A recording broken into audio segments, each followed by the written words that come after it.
If you would like to see the links that are discussed in this video, feel free to click the link to my blog. All of the hyperlinks are inserted in the post. I decided to make this post after considering the financial condition of ADOS members.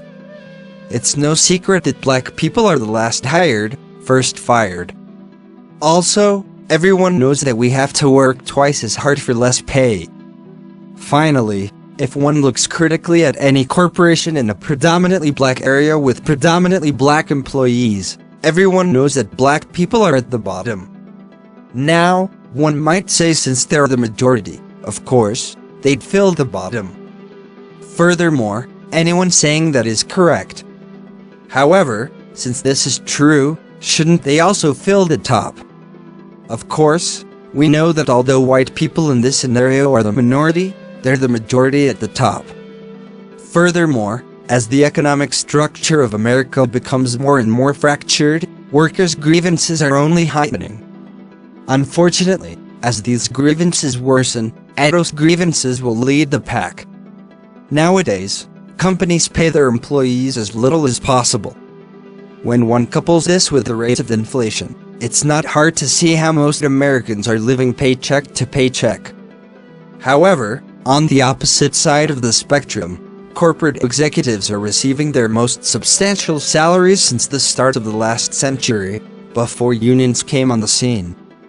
Many journalists and business people yearned for the days when employees would finish school and come and work for them until they retired. Upon retiring, they'd receive a pension. However, pensions are being phased out. They're being replaced by 401ks. Furthermore, companies have far more reductions in force (RIFs) now. So, companies' loyalty to their employees is at an all-time low as well. When you couple this with companies paying wages that aren't outpacing inflation, you find employees switching companies often.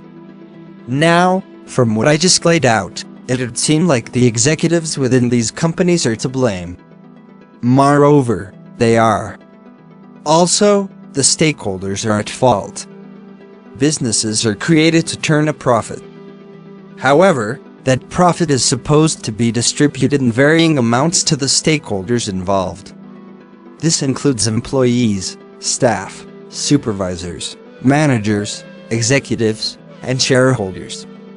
However, the greed of the shareholders is depriving employees of being able to support themselves better.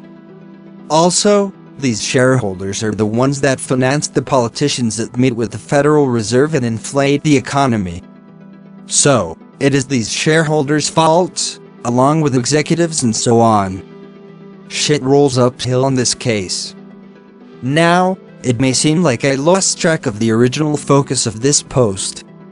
However, I want you to get a better understanding of the scheme of things. During the 1930s, through the 1970s, unions were their most active. This is the period that people talk about when they speak of employees working one job until they retire. Also, during this period, America was still on the gold standard. Now, our currency is fiat. This, basically, means it's an IOU. Back when dollars were backed by gold, it was challenging to run rampant with varying the cost of living. There's a finite amount of gold in the treasury. However, promissory notes are as infinite as one's belief in your words. So, scaling this back to ADOS, we're the most disenfranchised. So, if the economy is in shambles, then we're ruined. This also means that the glass ceiling has gotten lower for us. Moreover, wages will be further stagnated. Alternatively, firms will offer less money for more work, because their managers understand that we're desperate. Hence the need to unionize. These companies comprise of black laborers at the bottom. ADOS makes up the majority.